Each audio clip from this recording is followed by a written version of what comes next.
Movie की शुरुआत होती है और हम हमारी हीरोइन क्यारा को देखते हैं, जो किसी से फोन पे कह रही होती है 3 दिन पहले हम दोनों ने एक साथ रात बताई थी और अब किसी रीजन से मुझे जल्दबाजी में शादी करनी है, तो क्या आप मुझसे शादी करेंगे?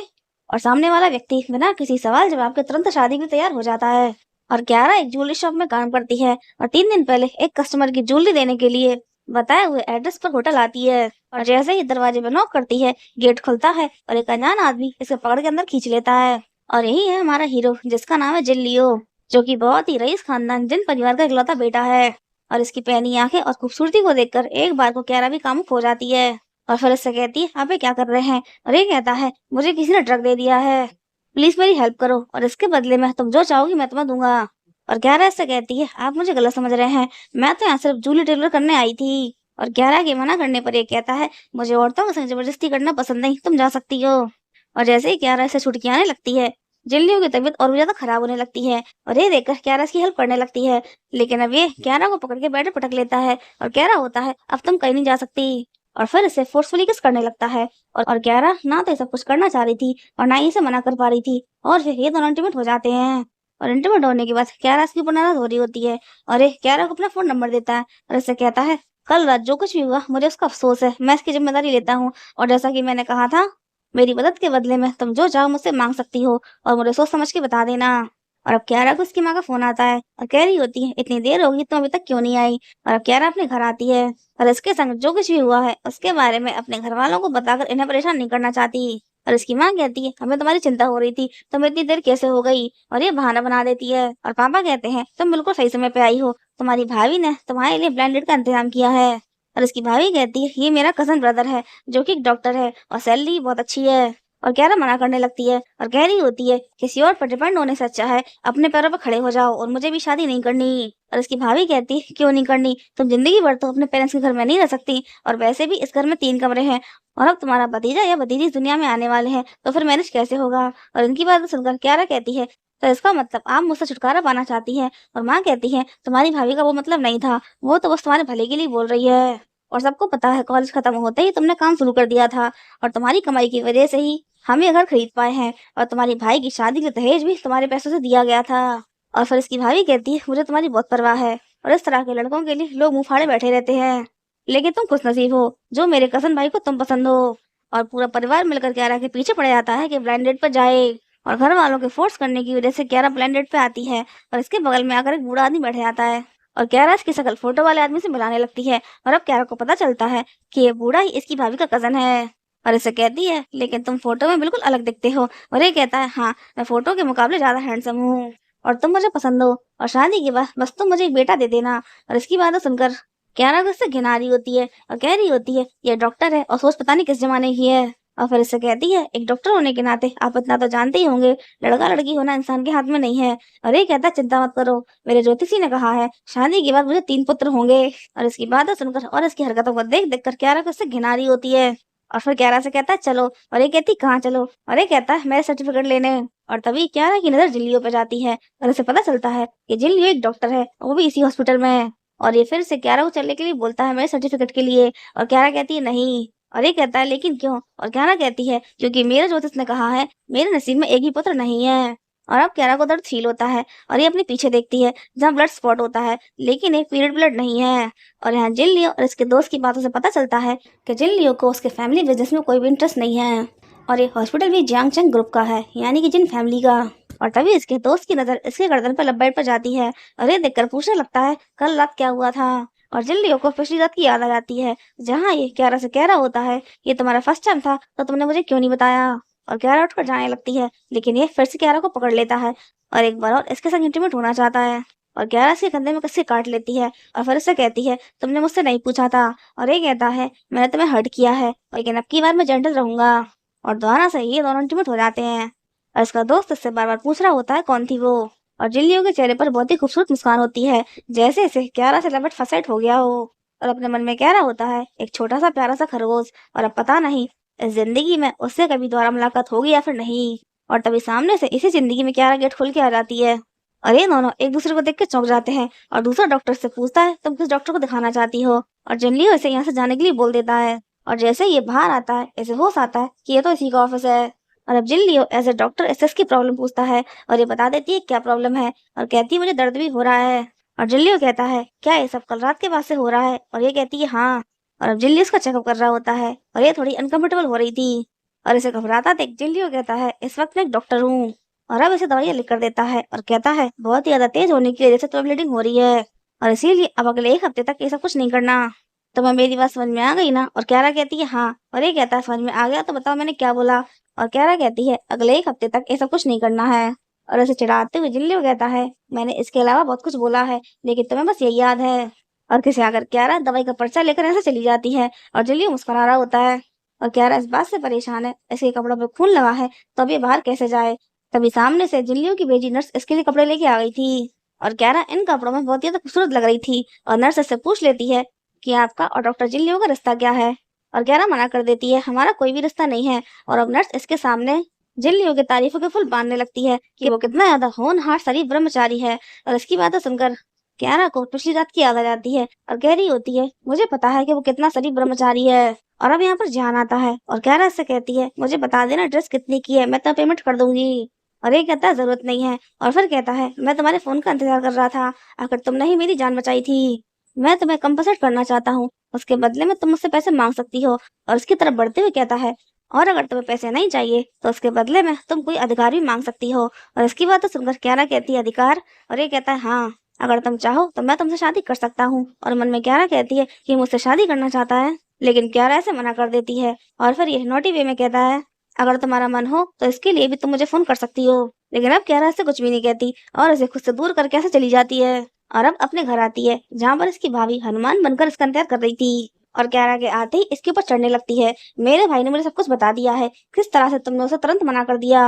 और क्यारा कहती है भाभी आपके भाई को बीवी की जरूरत नहीं है बल्कि एक ऐसा साधन चाहिए जो उसे 3 पुत्र पैदा करके दे सके। और इसकी भाभी कहती है मेरे भाई को बेटी पसंद है और इसमें गलती क्या है और वो इतना ज्यादा रईस है और इस सब में तुम्हारा ही फायदा है और मैं ये सब तुम्हारे भले के लिए कर रही हूँ। उसने मुझसे कहा है वो तुम्हें दहेज में 2 मिलियन देगा। और अपनी भाभी की बातें सुनकर क्यारा कहती है ये सब कुछ आप मेरे भले के लिए कर रही है ना तो ठीक है दहेज में मिले हुए 2 मिलियन में अपने साथ ले जाऊंगी। और अब इसकी भाभी अपने औकात दिखा देती है और क्यारा के गाल में एक थप्पड़ खींच के देती है और कहने लगती है हमने आज तक बेकार में तुझ पे इतना खर्चा किया तुझे बेकार में पाला पोसा और तू दहेज में मिले पैसे अपने साथ ले जाना चाहती है। और क्यारा की माँ भी क्यारा के पास आकर समझाने लगती है और क्यारा कहती है मुझे वो इंसान पसंद नहीं है। और इसकी भाभी कहती है मेरे भाई ने कहा है इसे उससे शादी करके नौकरी करने की जरूरत नहीं है इसे बस एक अमीर इंसान की बीवी बनके उसे बच्चे पैदा करके देने हैं इसमें गलती क्या है। बच्चे पैदा करना तो एक औरत का फर्ज होता है और तुम्हें खुद को सौभाग्यशाली समझना चाहिए जो मेरा भाई तुमसे शादी करना चाहता है। और अब कल ही तुम जाकर मेरे भाई के संग मैरिज सर्टिफिकेट लोगी और दहेज में मिले पैसे तुम हम लोगों के लिए छोड़ के जाओगी। और माँ पापा भी अपनी बहू को सपोर्ट कर रहे होते हैं और माँ कहती है तुम शादी कर लो उसके बाद हम कोई टोटका या नुस्खा करेंगे जिससे तुम्हें लड़का पैदा हो।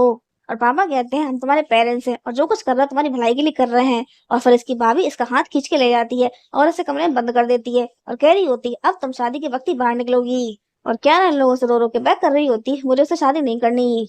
और देखती है इसकी भाभी ने होने वाले बच्चे का सामान पहले इसके रूम में रखवा दिया है और कह रही होती है मुझे पहले समझ जाना चाहिए था मेरा सौदा करके मुझे घर से निकालना चाहते हैं। लेकिन क्यारा ने भी ठान लिया है किसी भी कीमत पर डॉक्टर ली से शादी नहीं करेगी। और इसीलिए जिल्लियो को फोन लगाती है और जिल्लियो एक बहुत ही इंपॉर्टेंट मीटिंग में बिजी था। और जैसे ही इसको पता चलता है कि फोन क्यारा का है तुरंत इससे बात करने लगता है और क्यारा इससे आज अभी शादी करना चाहती है। और ये अपनी इंपॉर्टेंट मीटिंग छोड़कर क्यारा से शादी करने के लिए चला जाता है। और क्यारा की भाभी ने दरवाजा लॉक कर दिया था इसीलिए घर से भागने के लिए विंडो से कूद जाती है और अब किसी काम से अपनी काम वाली जगह पे आती है। और इसके बैग में इसका आईडी कार्ड नहीं मिल रहा था और तभी इसका आईडी कार्ड लेकर इसका सीनियर आता है और इसे कहने लगता है क्या तुम इसे ढूंढ रही हो। और जैसे ही क्यारा अपना आईडी कार्ड लेना चाहती है ये इसे जेब में रख लेता है और कहने लगता है आगे बढ़कर मेरी जेब में से निकाल लो। और क्यारा इससे कहती है चुपचाप मेरा आईडी कार्ड दे दो वरना मैं तुम्हारे खिलाफ हरासमेंट का केस कर सकती हूँ। और ये कहता है तुम कुछ भी नहीं कर सकती मैंने तुम्हारे बारे में पता लगवाया है तुम्हारे घर वाले खुद तुम्हें पैसों के लिए बेचना चाहते हैं और अब जब तुमने मेरे ऊपर हरासमेंट का इल्जाम लगा ही दिया है तो फिर मैं ये काम कर ही लेता हूँ। और जैसे ही क्यारा खुद को बचाने के लिए घूमती है पीछे से जिल्लियो को खड़ा पाती है और देखकर कहती है तुम इतनी जल्दी आ गए। और जिल्लियो उससे कहता है क्या हुआ और ये इसे बता देती है कि मेरा आईडी कार्ड इसके पास है और ये मुझे परेशान कर रहा है। और ये आदमी कहता है ये झूठ बोल रही है इसने खुद ही अपना आईडी कार्ड मेरी जेब में डाला है और अपनी मर्जी से मेरे सामने खुद को परोस कर मुझसे बड़े ऑर्डर पाना चाहती है। और इस आदमी की बकवास सुनकर क्यारा घबरा जाती है और मन में कहती है क्या जिल्लियो मेरी बात पे विश्वास करेगा। और फिर जिल्लियो इस आदमी से कहता है इस जगह पर सीसीटीवी कैमरा जरूर होंगे। और ये आदमी कहता है कैमरास खराब हैं। और गुर्राते हुए जिल्लियो कहता है कैमरा सच में खराब है। और ये आदमी कहता है हाँ कैमरा खराब है। और जिल्लियो कहता है कैमरा खराब है तो अच्छी बात है, और इसमें एक मुक्का धर देता है। और किस्सा करे आदमी कहता है तुमने मुझे मारा, मैं तुम्हारे ऊपर केस कर दूंगा। और जिल्लियो कहता है अभी भी तुम्ही ने कहा था ना कैमरा खराब है, तो फिर तुम ये साबित कैसे करोगे कि मैंने तुम्हें मारा। और फिर मार मार कर अच्छे से इस आदमी की फिटनेस बना देता है। और ये देखकर क्यारा मन में कहती है इसे मेरे ऊपर विश्वास है।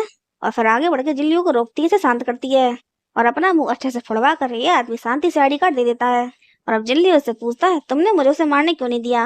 और ये कहती है वो यहाँ पर सुपरवाइजर है और बहुत बड़े बड़े लोगों को जानता है, मैं नहीं चाहती कि तुम किसी मुसीबत पड़ जाओ। और ये सुनकर ये खुश हो जाता है और मन में कह रहा होता है इसे मेरी परवाह है। और अब इससे पूछता है तुम यहाँ पर काम करती हो। और ये कहती है हाँ। और जिल्लियो कहता है लेकिन ये जगह तुम्हारे काम करने के लायक नहीं है। और ये कहती है यहाँ काम करना मेरी मजबूरी है, क्योंकि मेरे पेरेंट्स की तबीयत खराब रहती थी और इसीलिए मुझे छोटी उम्र से ही काम करना पड़ा। और ये लोग अच्छी तनख्वाह देते हैं और एक ज्वेलरी बेचने पर 5% कमीशन देते हैं।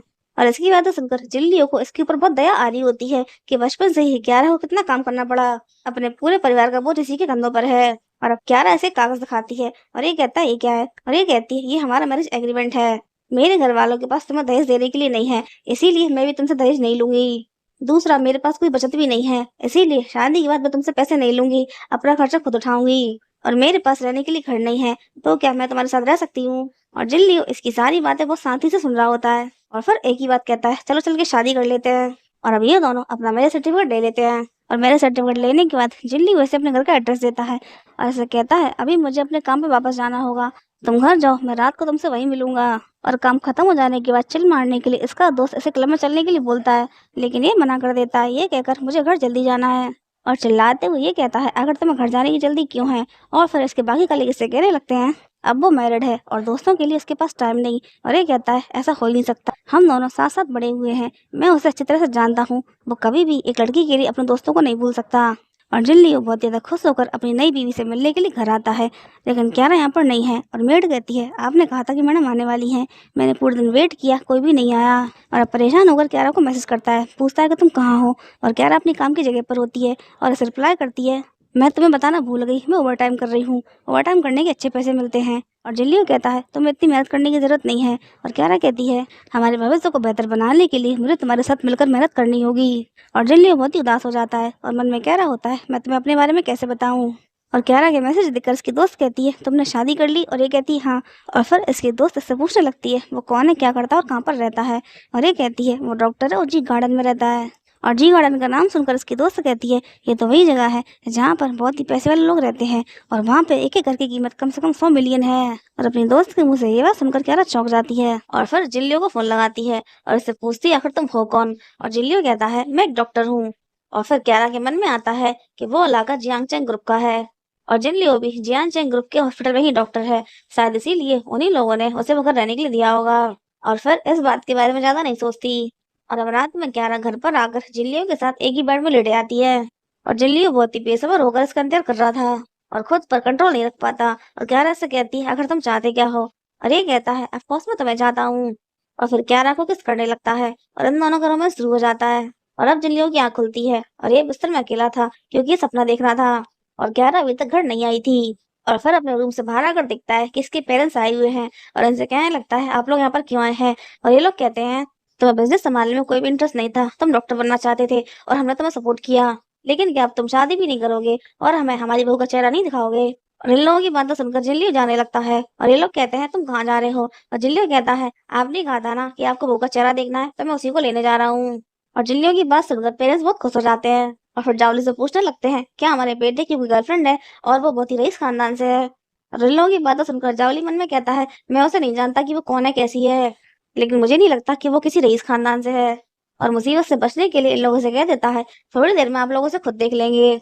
और ये जानता है कि थोड़ी देर बाद यहाँ पर तमाशा होने वाला है, इसीलिए चुपचाप यहाँ से निकल लेता है। और जिल्लू क्यारा को मैसेज करता है जैसे तुम्हारा काम खत्म हो आ जाना, मैं नीचे तुम्हारा वेट कर रहा हूँ। और यहाँ डॉक्टर ली पूरे 2 मिलियन लेकर अपनी दुल्हन को लेने आ गया था।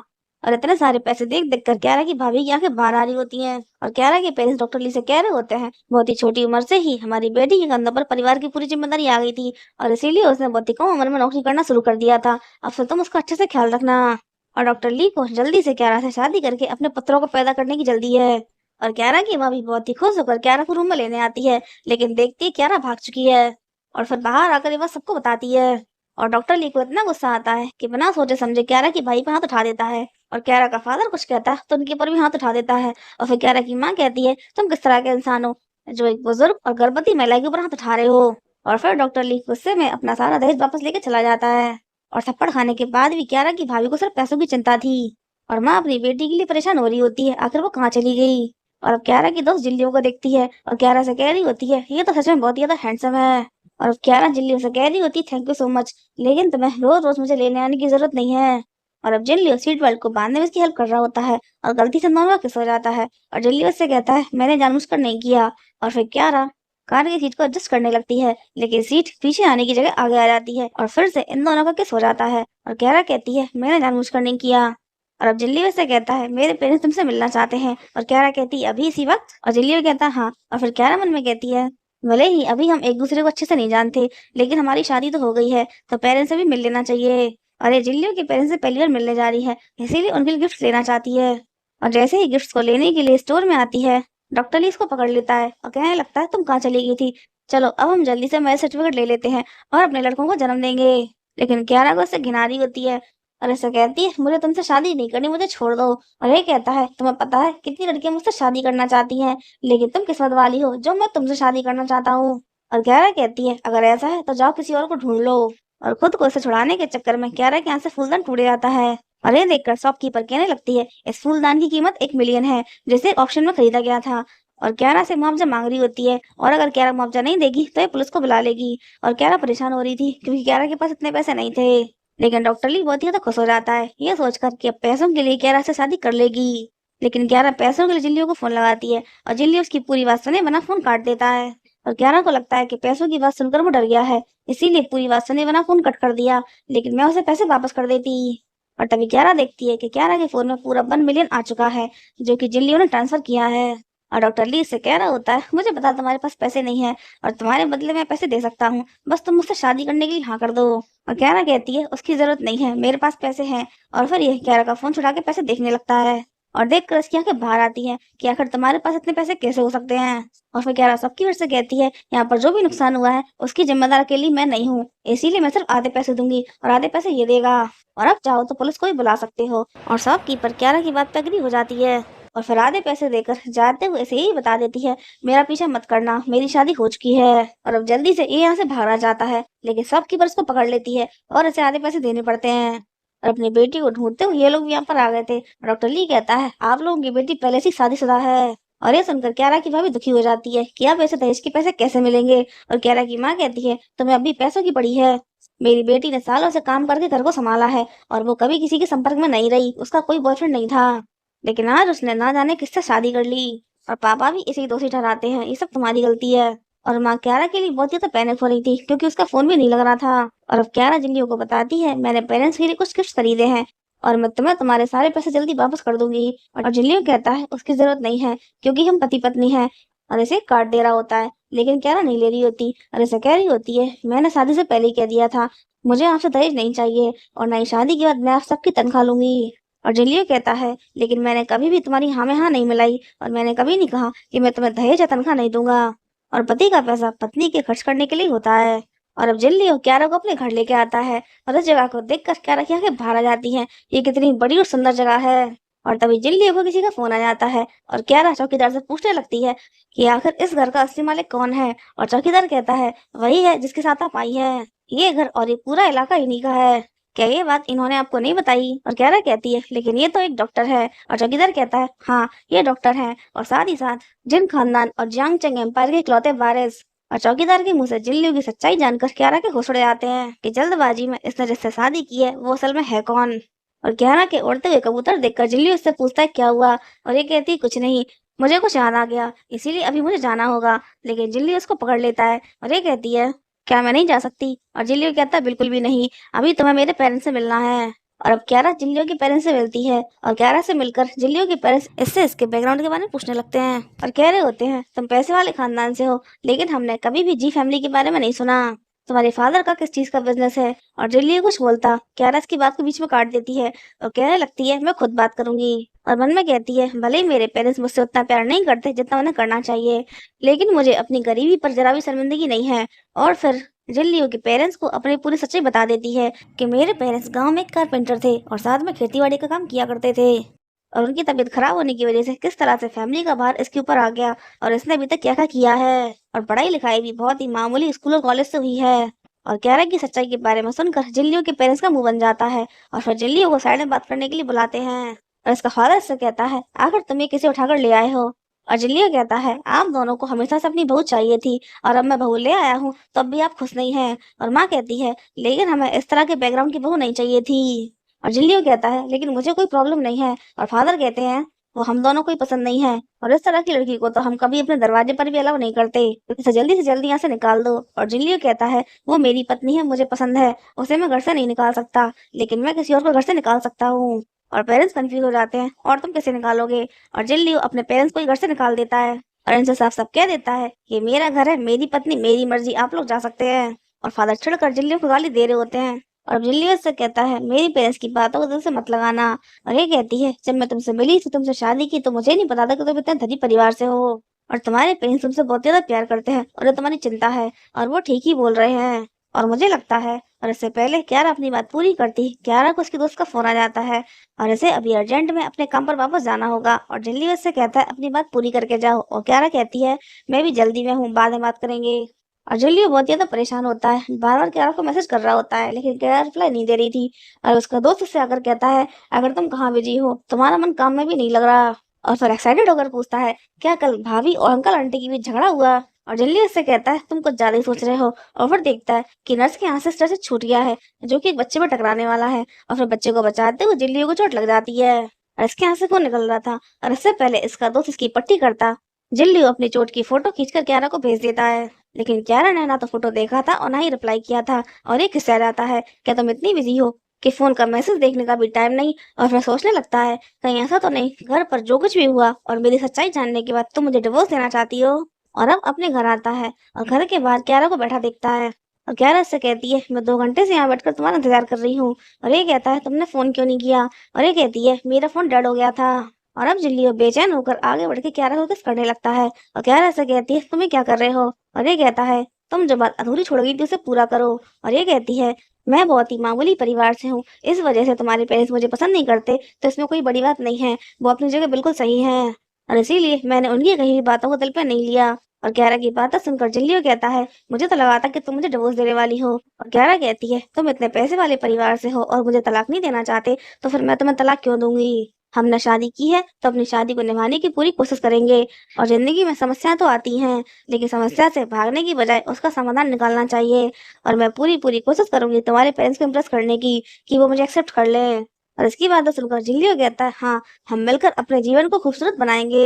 और बैठे बैठे क्यारा के पैर सुनने पड़ गए थे, इसीलिए जिल्लियो इसे अपनी गोद में उठा के लाता है। और क्यारा देखती है कि इनका कमरा कितना बड़ा है, और कमरे से ही बड़ा क्यारा का कबर्ड है, जो कि जिल्लियो ने स्पेशली क्यारा का सामान रखने के लिए तैयार करवाया है। और क्यारा को ये सब कुछ एक सपने की तरह लग रहा होता है। और अब क्यारा नहा कर आती है और जिल्लियो उसके बाल सुखा रहा होता है।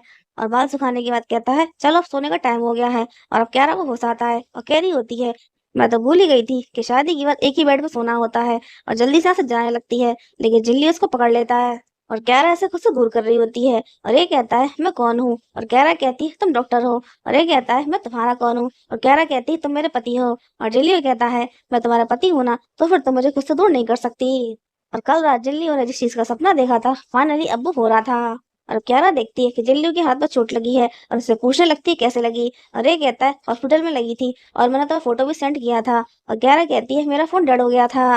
और इसकी चोट की वजह से इसको मना करने लगती है, लेकिन जिल्लियो नहीं मानता और कहता है, अब मैं और इंतजार नहीं कर सकता।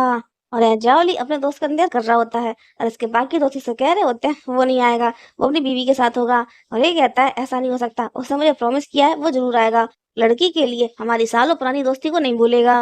और इन दोनों को साबित करने के लिए जिल्लियो को फोन लगाता है, लेकिन जिल्लियो को इस वक्त लड़की की जरूरत है, ना कि दोस्त की, इसीलिए फोन उठाए बिना फोन को स्विच ऑफ कर देता है। और बेचारा जावली कहता है, ऐसा नहीं हो सकता, लड़की के लिए दोस्त को बुला दिया। और ये दोनों बेचारे जावली की ऐसी हालत पर हंस रहे होते हैं। और क्यारा अपने काम पर आती है, जहाँ पर जिल्लियो की माँ पहले से इसका इंतजार कर रही थी। और क्यारा से कहने लगती है, तुम दोनों बिल्कुल अलग दुनिया से हो।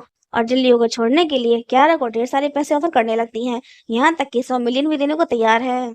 और क्यारा एक ही बात कहती है, मैं किसी भी कीमत पर नहीं छोड़ूंगी। तभी जिल्लियो भी यहाँ पर आ गया था और माँ से कह देता है हम दोनों पहले ही शादी कर चुके हैं। और छोड़कर माँ कहती है तुमने शादी कर ली और शादी करने से पहले माँ बाप से पूछना जरूरी नहीं समझा, और अब शादी हो ही गई है तो ठीक है। और अब क्यारा को घर पर डिनर के लिए बुलाती है और इनके मन में खुरापत चल रही होती है और कह रही होती है मैं तुम्हें दिखा दूंगी, अमीर खानदान की बहू बनना कोई मजाक नहीं होता। और क्यारा से कहती है तुम अचानक से कैसे आ गए, और जिलियो कहता है मैंने पहले ही माँ की कार को नीचे देख लिया था और तुम्हें किसी के भी पैसे एक्सेप्ट करने की जरूरत नहीं है, तुम मेरी पत्नी हो इसीलिए मेरी संपत्ति की आधी हकदार तुम हो। और इसकी बातें सुनकर क्यारा मन में सोचती है इसे लगता है कि मैं कहीं पैसे लेके इसको छोड़ ना दूं, और इसे कहती है तुम चिंता मत करो मैं तुम्हें छोड़ के कहीं नहीं जाने वाली। और इससे पूछती है कि माँ को क्या पसंद है, लेकिन माँ के पास तो पहले से ही सब कुछ है। और अब जिनलियो इसे बताता है कि जब माँ यंग थी तो उन्हें ये रेड कलर का स्कार्फ बहुत ज्यादा पसंद था और क्यारा को स्कार्फ बनाना नहीं आता, इसीलिए अपनी दोस्त लिली की हेल्प लेकर दिन रात एक करके माँ के लिए स्कार्फ बनाती है। मूवी पार्ट 2 के लिए like and subscribe my channel. Thank you for watching.